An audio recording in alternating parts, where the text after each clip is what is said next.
जनाब, मेरा नाम मोहम्मद मुश्ताक है। मैं कोरियन लैंग्वेज टीचर हूँ। अल्हम्दुलिल्लाह मेरे पास कोरियन लैंग्वेज की क्लासें भी हो रही हैं। मैं कोरियन लैंग्वेज भी पढ़ा रहा हूँ। अल्हम्दुलिल्लाह मैं खुद साउथ कोरिया में 2004 से 2012 तक रह के आया हूँ। सबसे पहले तो मैंने आप सब दोस्तों से ये रिक्वेस्ट करनी है कि आपने इस मेरे यूट्यूब चैनल को सब्सक्राइब लाजमी करना है और बेल आइकॉन का बटन भी दबा लेना है ताकि आने वाली हर वीडियो मेरी आप तक पहुँच सके। और कोई भी चैप्टर जो मैं ट्रांसलेट करके अपने यूट्यूब चैनल पर, जिसका नाम है मुश्ताक कोरियन लैंग्वेज, अपलोड कर रहा हूँ, वो कोई भी वीडियो आपसे मिस ना हो। तो आज का मैं पहला अल्फाज जो जिधर से शुरू करूँगा वो है कोरियन परिंदा। इसका नाम है काच्छी। कोरियन परिंदे का नाम है काच्छी। ये हमारे कौवे की तरह होता है। इसको कोरियन लैंग्वेज में बोला जाता है काच्छी। और जो दूसरा अल्फाज है वो है कंधे, शोल्डर। इनको कोरियन लैंग्वेज में बोला जाएगा ओके। शोल्डर को, कंधों को कोरियन लैंग्वेज में बोला जाएगा ओके। और उसके बाद है घास घोड़ा। ये खेतों में पाया जाता है। इसको कोरियन लैंग्वेज में बोला जाएगा खुई तू रामी, खुई तू रामी। और उसके बाद आ गया यानी कि जड़, जड़ें। इनको कोरियन लैंग्वेज में जड़ को बोला जाएगा पोरी। जड़ को कोरियन लैंग्वेज में बोला जाएगा पोरी। उसके बाद आ गया अंकल, चचा, मैन। इसको कोरियन लैंग्वेज में बोला जाएगा आजोशी, आजोशी इसको बोला जाएगा कोरियन लैंग्वेज में। उसके बाद है कोरियन डिश का नाम है चीगे। चीगे कोरियन डिश है। ये सब्जियों वगैरह से बनती है। चीगे इसका नाम है, कोरियन डिश का नाम। और उसके बाद आगे आ गया दोम। दोम को कोरियन लैंग्वेज में बोला जाएगा कोरी। दोम को कोरियन लैंग्वेज में बोला जाएगा कोरी। और उसके बाद है खरगोश। खरगोश को कोरियन लैंग्वेज में बोला जाएगा थोक्की। थोक्की खरगोश को कोरियन लैंग्वेज में बोला जाएगा। और उसके बाद आगे आ गया जड़। जड़ को कोरियन लैंग्वेज में बोला जाएगा पोरी। और उसके बाद आगे आ गया कंधे। कंधे को कोरियन लैंग्वेज में बोला जाएगा ओके, शोल्डर। उसके बाद आ गया लिखना। लिखना को कोरियन लैंग्वेज में बोला जाएगा सैदा।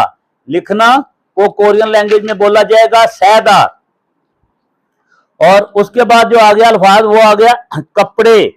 इनको कोरियन लैंग्वेज में बोला जाएगा ओत। कपड़ों को कोरियन लैंग्वेज में बोला जाएगा ओत। और उसके बाद आगे आ गया भेड़। भेड़ को कोरियन लैंग्वेज में बोला जाएगा यंग। भेड़ को कोरियन लैंग्वेज में बोला जाएगा यंग।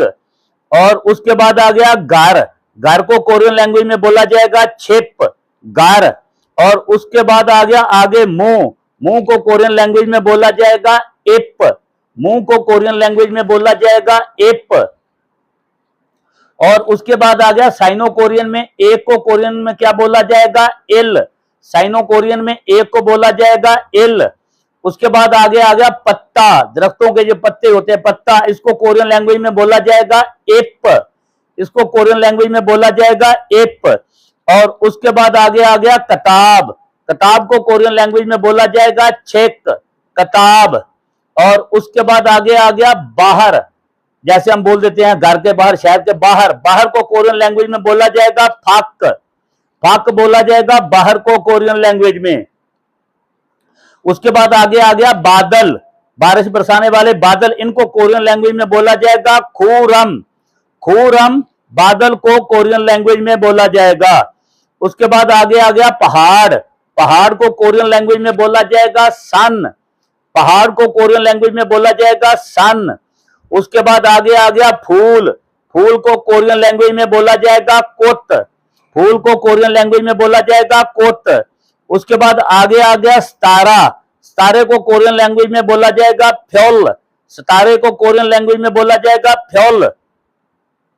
उसके बाद आ गया आगे मल। मल कोरियन का अल्फाज है मल। इसके दो मानी हैं, घोड़ा और अल्फाज। इन दोनों के लिए एक ही कोरियन लैंग्वेज में अल्फाज इस्तेमाल होता है मल, मल। उसके बाद तीन को कोरियन लैंग्वेज में बोला जाएगा साइनो कोरियन में सम। तीन को बोला जाएगा सम।